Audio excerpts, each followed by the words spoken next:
Now we will do important questions of this course. First question before us is, what is cell theory? The credit for developing the cell theory is usually given to two scientists. The name of scientists are Swan and Schleiden. While Virchow contributed to the cell theory, he is not as credited for his stuff towards it. What are the main components of the cell theory? The three basic main components of the cell theory are: all living organisms are composed of one or more cells. The cell is the basic unit of life in all living organisms, and all cells arise from pre-existing cells. Now the question number 2 before us is, what is cell made up of? What is the structural organization of a cell? Or what are the three important features in almost every cell? So the cell has special components known as organelles. There are different components in the cell.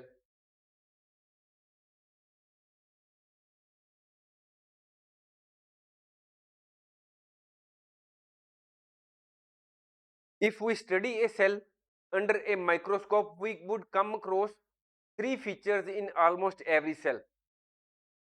First is plasma membrane, which is the outer covering of the cell. Second feature is nucleus, and the third is the liquid or fluid material which is present inside the cell, in which the different type of structures which are found inside the cell are present. All the activities inside the cell and interactions of the cell with its environment are possible due to these features. So you can see that this is the plasma membrane, this is the nucleus, and the fluid which is present throughout the cell is cytoplasm. These are the three features which are present in almost every cell. Now we will make the comparison between plant cells and animal cells. These are the pictures of the animal cell, and this is the picture of the plant cell. Animal cells are generally small in size. Their shape is or irregular, whereas plant cells are larger in size. Their shape is rectangular. You can see that that the plant cells are rectangular, fixed shape. In the case of animal cells, cell wall is not there. This is the plasma membrane, which is the outer covering. Whereas in the case of plant cells, this is the plasma membrane or the membrane which is on the inner side. Whereas on the outside, there is cell wall, which is the outermost covering of the cell. In the case of animal cells, chloroplasts are not there, whereas as the plants are usually involved in photosynthesis, so the plant cells have chloroplasts. Lysosomes are present in the case of animal cells. These are the lysosomes. Whereas lysosomes are not present in the case of plant cells. An animal cell can often change its shape, whereas plant cells cannot change its shape.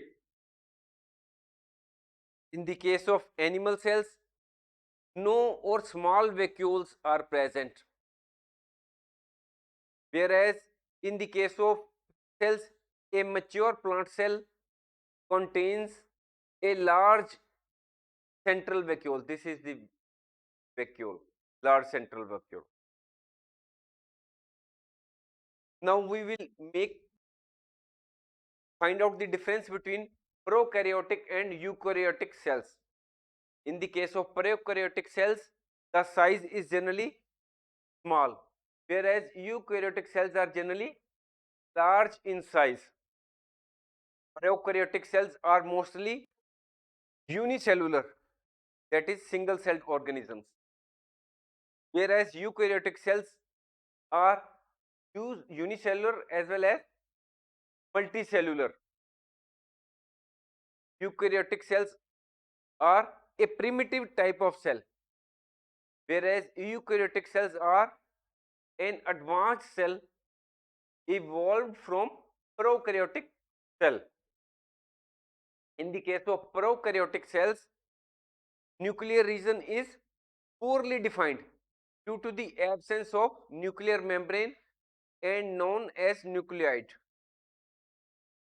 It means that proper nucleus is not present, as the outer covering, which is known as nuclear membrane, is not present in the case of prokaryotic cells, whereas in the case of eukaryotic cells, well developed nuclear region is present, which is surrounded by a nuclear membrane. In the case of prokaryotic cells, membrane bound cell organelles are absent, whereas in the case of eukaryotic cells, membrane bound cell organelles such as mitochondria, ectoplasmic reticulum, Golgi apparatus are present. Next, in the case of prokaryotic cells, ribosomes are of 70S type, whereas in the case of eukaryotic cells, ribosomes are of 80S type. Prokaryotic cells are simple in structure, whereas eukaryotic cells are more complex in structure. The number of chromosomes in the case of prokaryotic cells are single, whereas in case of eukaryotic cells, the number of chromosomes are more than one. In the case of prokaryotic cells, DNA nature is circular, whereas in the case of eukaryotic cells, DNA nature is linear.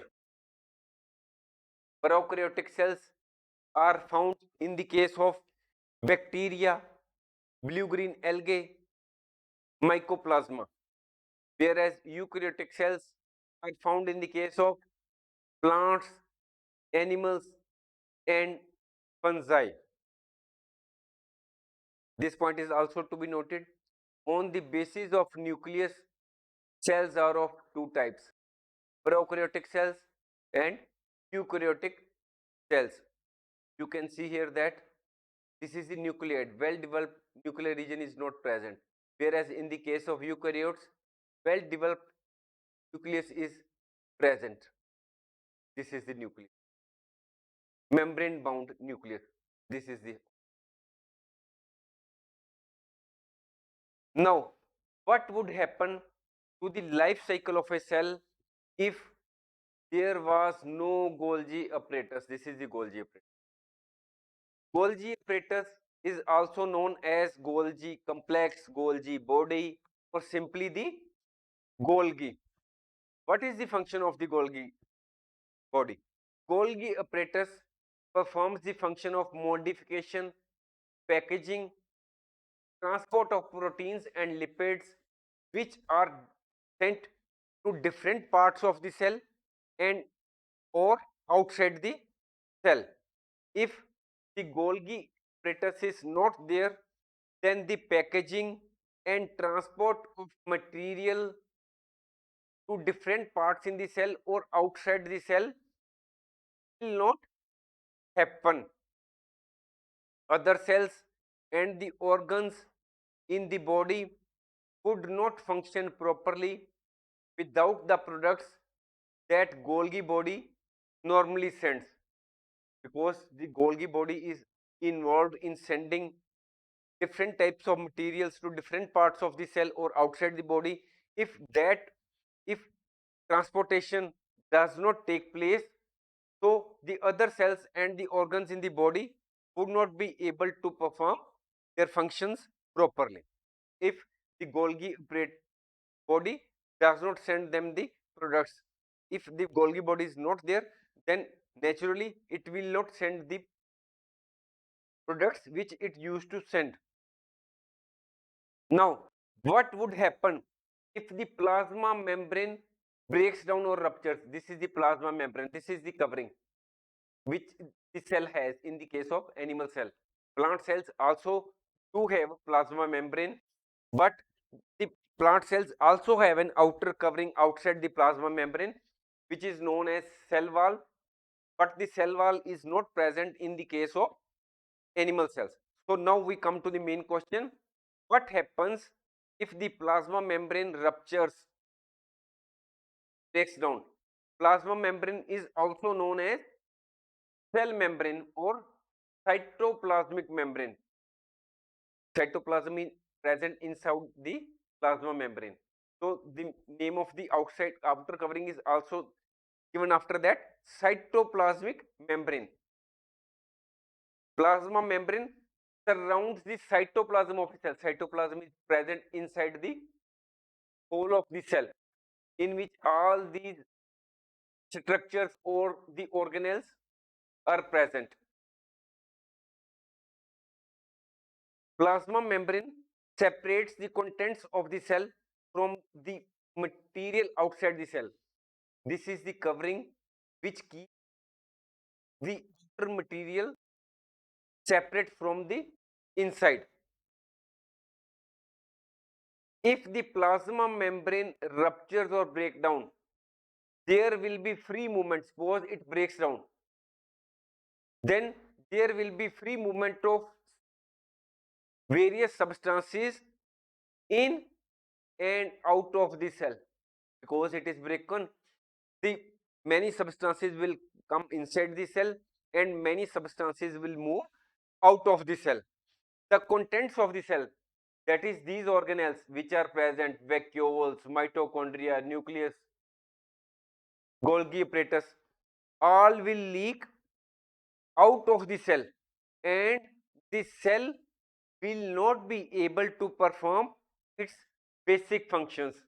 And such a cell which does not has its organelles to perform the various functions will ultimately die.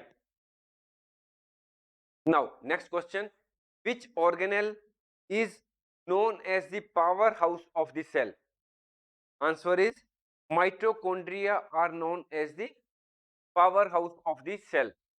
Mitochondria is present in the case of both plant cells and animal cells. They are small organelles which are present inside the cells. What is their function?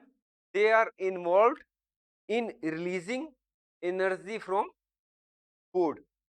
Mitochondria stores and releases energy in the form of ATP. ATP is also known as energy currency of the cell. Mitochondria move freely in the cytoplasm of the cell, which is the fluid present inside the cell. Mitochondria cannot survive outside the cell. Mitochondria use oxygen and glucose to make ATP, energy currency of the cell. Now, next question. Where do lipids and proteins constituting the cell membrane get synthesized? The answer is lipids are synthesized in the SER, smooth endoplasmic reticulum, whereas proteins are synthesized in the RER, rough endoplasmic reticulum. Now, this is the normal question which we have been reading for quite a long time, and that pertains to amoeba. How does amoeba obtains its food? Amoeba is a single-celled microscopic organism which is found in pond water. It changes its shape and position constantly. It takes its food by extending like structures. You can see here that these are the arm like structures which it has extended from any part of the body. It can extend arm like structures from any part of the body. Pseudopodia means false feet. You can see here that this is the amoeba and there is some food particle which amoeba has seen, and it will extend its false arms, that is pseudopodia, and it will capture the same. Food vacuole will be formed. Ultimately the amoeba will digest the same. The food trapped is gradually digested and absorbed. Amoebas eat algae, bacteria, and plant cells, etc. Phagocytosis is also known as cell eating. Phagocytosis is the process by which a cell uses its plasma membrane to engulf a large particle. Outer covering, this outer covering is the plasma membrane. Cell uses this plasma membrane to engulf the large particle. Small particles may be absorbed by the plasma membrane of the amoeba itself, whereas in the case of large particle, it the amoeba has to extend its false feet. Now, what is the process of osmosis? Osmosis is a process which takes place in liquid. It is a type of diffusion, the spontaneous net movement of water or solvent through a selectively permeable membrane from a region of high water concentration to a region of low water concentration till the equilibrium is reached is called osmosis. Osmosis is a passive transport because it does not require energy to be applied. Example of osmosis in our daily life is plant cells soaking up water through roots. Now, next question, how does the movement of substances takes place into the cell? How do substances move out of the cell, or why diffusion is important? The movement of substance, the substance which may be liquid, solid or gas, from a region of its higher concentration to a region of its lower concentration is called diffusion. Carbon dioxide or oxygen moves in and out of the cell by the process of diffusion. So diffusion plays an important role in the exchange of gases and water between the cells as well as the cell and its external environment. Now next question, which type of cell division is required for growth and repair of body, and which type of cell division is involved in formation of gametes? There are two types of cell division. First is mitosis, the another is meiosis. Mitosis is the type of cell division which is involved in growth and repair of the body, whereas another cell division is known as meiosis is this type of cell division which results in the formation of gametes. Next question, question 13. What is the meaning of ATP?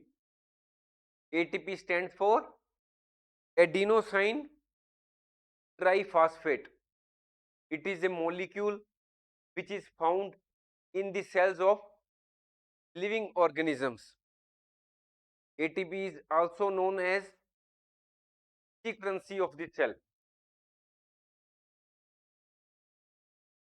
Mitochondria is the cell organelle which produces energy in the form of ATP molecules. Mitochondria supplies packs of energy in the form of packets of ATP.